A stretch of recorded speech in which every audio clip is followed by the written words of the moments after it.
15ই মের পর ধনু রাশি জাতক ও জাতিকাগণের খরচের হারটা বৃদ্ধি পেতে পারে এবং আপনার পারিবারিক বা সন্তানের জন্য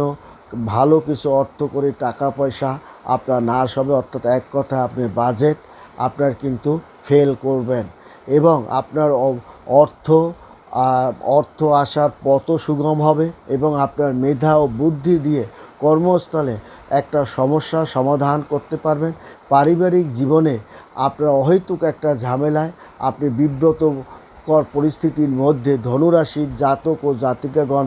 পড়বে এবং মানসিক নিকট আত্মীয়র একটা দুঃসংবাদের কারণে মানসিক একটা অশান্তি আপনি ভোগ করতে পারে ধনুরাশির জাতক ও জাতিকাগণ। তাছাড়া নিকট কোনো আত্মীয়র খারাপ সংবাদেও আপনি একটু চিন্তিত হতে পারেন। ঊর্ধ্বতন কর্মকর্তার সহযোগিতার